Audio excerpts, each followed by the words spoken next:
Tout de suite, notre prochaine invitée connaît elle aussi très bien ce même désert. C'est la créatrice d'un événement sportif exclusivement féminin, le Trek des Gazelles.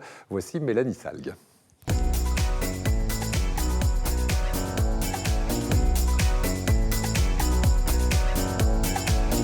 Mélanie, vous rentrez il y a maintenant un mois et demi de ce Trek des Gazelles 5e édition. Vous êtes la créatrice de cette course.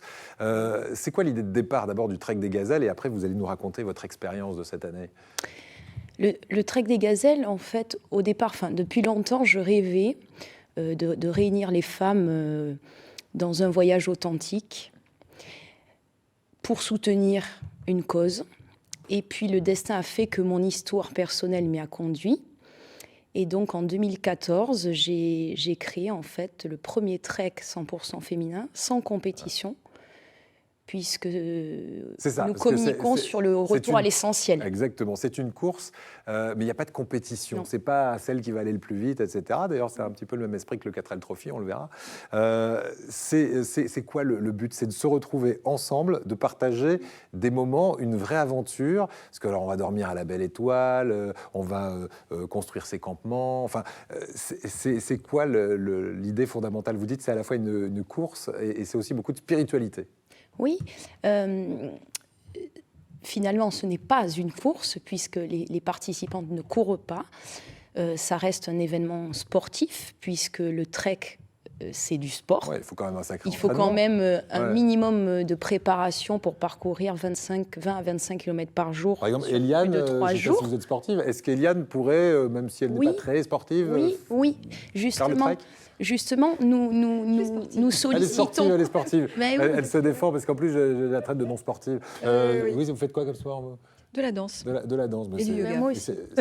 C'est très on fait du yoga sur le Trek des Gazelles. Oui, en plus, c'est vrai que vous avez aussi... On propose du yoga. Mais justement, on sollicite les femmes, toutes les femmes, même non sportives, à participer à cette aventure parce que ça demande un minimum de préparation et puis c'est surtout le mental finalement. Ouais. Marcher, tout le monde peut marcher. Après, il faut... oui, mais combien de temps par jour et pendant combien de jours? Des bonnes conditions et des bonnes chaussures pour marcher 20 à 25 km par jour. Pendant combien de jours? 3 jours. Voilà. Donc, mais l'année prochaine, il est prévu que l'on rajoute un jour. D'accord. Et dans le désert marocain, au mois d'octobre-novembre, il fait encore... assez chaud, non? Il fait chaud la journée, les nuits sont très fraîches. Oui, parce que vous êtes sur les contreforts de l'Atlas. Premier trek 100% féminin, sans compétition, ça n'existait pas avant vous. C'est aussi un trek où on est complètement en diète numérique. C'est-à-dire qu'il paraît que vous êtes sans réseau téléphonique, pas de connexion Internet. Vous vous isolez du monde pendant toute la durée du trek. On essaye. On communique. En effet, c'est un trekking pour vivre un retour à l'essentiel, puisque le trekking, c'est fait pour ça à l'origine.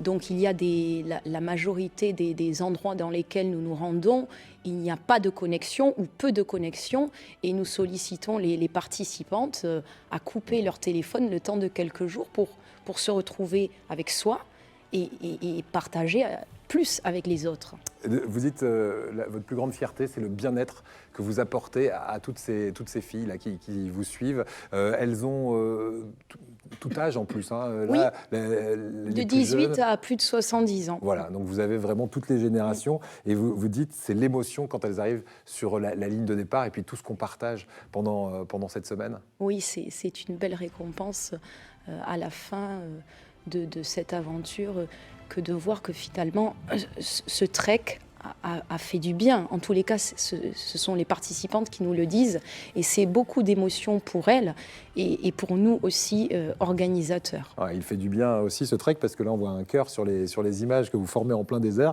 Vous l'avez dit, hein, c'est une action en faveur des enfants atteints du cancer aussi, hein, puisque vous avez dit c'est caritatif cette course. C'est notre objectif. Alors comment faire pour y participer? Le mieux c'est d'aller sur votre site internet trekdesgazelles.com. Oui. En effet, nous ouvrirons les inscriptions en avril, comme chaque année, et nous n'allons pas tarder à communiquer sur les prochaines destinations.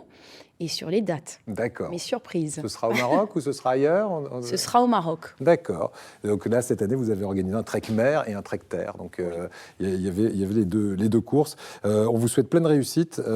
Bravo pour ce que vous faites. Et puis, si je vous demandais une petite anecdote, vous allez me parler de la grosse galère. Vous avez subi des intempéries, paraît-il, redoutables dans la région d'Ifrane. Oui, c'était là en 2018.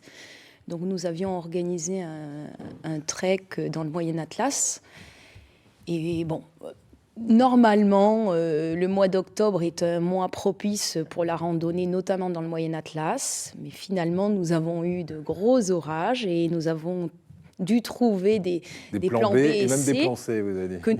Disons que nous programmons toujours un peu cela quand nous travaillons, quand nous préparons et quand nous faisons donc, les tout ça repérages. pour dire que c'est sécurisé et que tout ça est pensé à l'avance. Difficile, mais très solidaire. On en garde un très bon souvenir malgré la difficulté. Merci beaucoup, Mélanie.